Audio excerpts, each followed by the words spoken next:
Namaskar. Myself, Dr. Ashok Dolotra Bhagwat. I am from Nanasri Institute of Engineering and Technology, Department General Science and Humanities. I am teaching the subject Engineering Physics. As a part of International FDP on Environment and Sustainability, I am making this video. In this video, I already prepared two videos. The YouTube links are shared here. In the video 1, I have used the physics principles to study the environment and sustainability. In everywhere, we use the physics principles to study the processes occurring in the nature. So I have discussed these points in the video number 1, and in week number 2 video, the link is here, and the content of that video are recycling of lithium-ion batteries, the reuse and the recycling process of the lithium-ion batteries are discussed in that videos. Now the topic of today's videos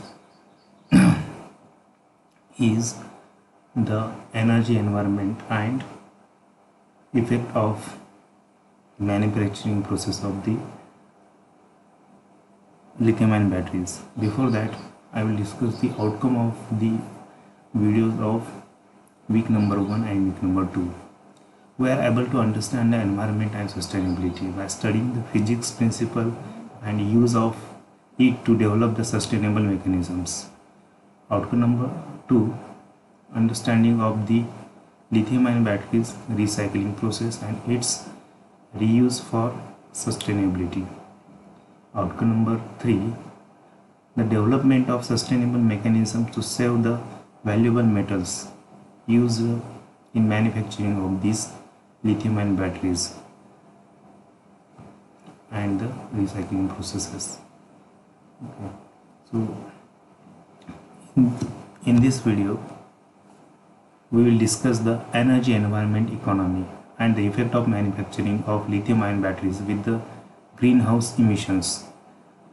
The topics discussed here are standards of the battery, carbon emission in manufacturing the lithium-ion batteries, other greenhouse gas emissions, LCA and sustainability standards and solution of the lithium-ion batteries. The general battery standards are shown in this table.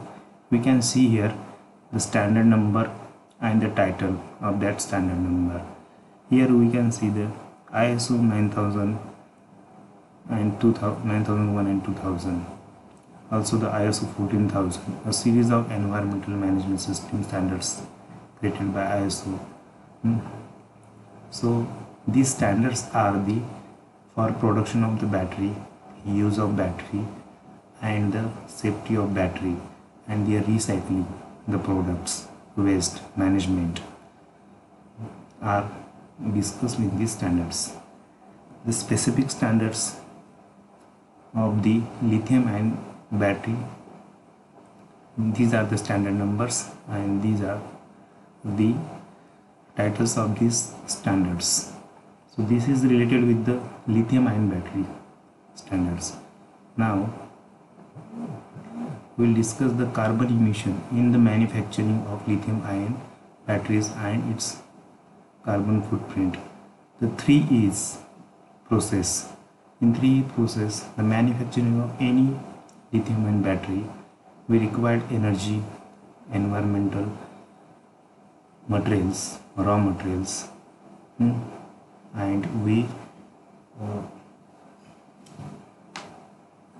and economy.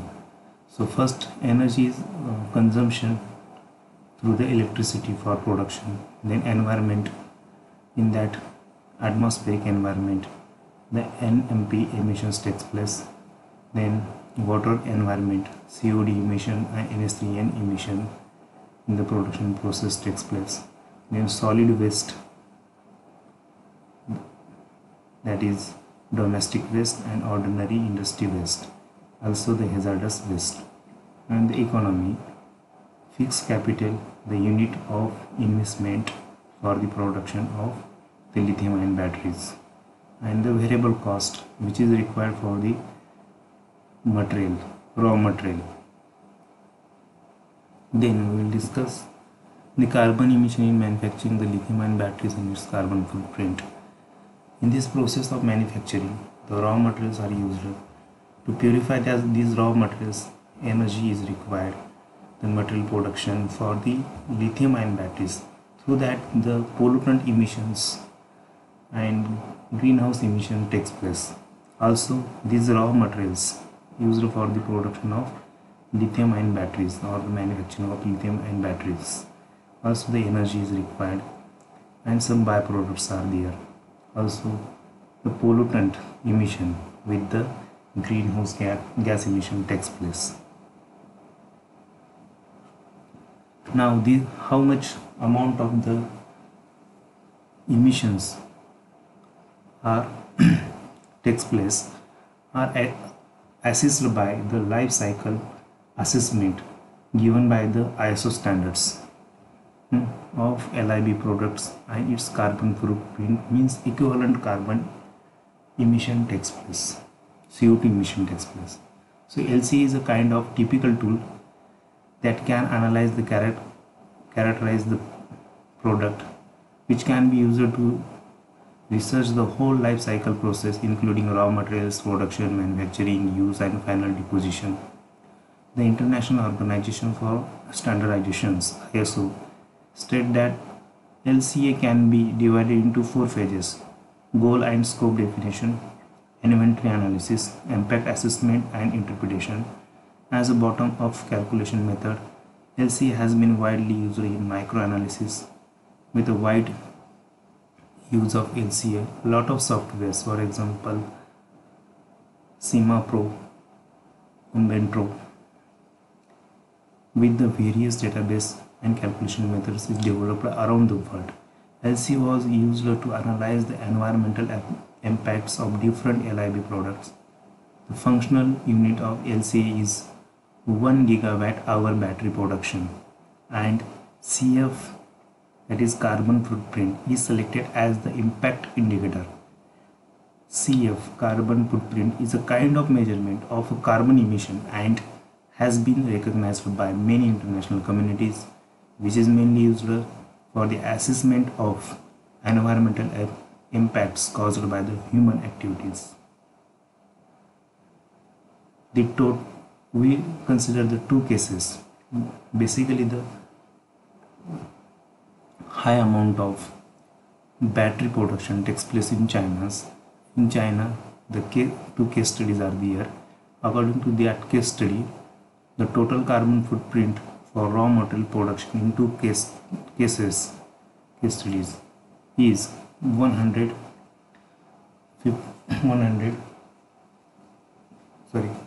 it is 1599.08 and 894.57 kg CO2 equivalent of case 1 and case 2 respectively for the production of 1 gigawatt hour batteries.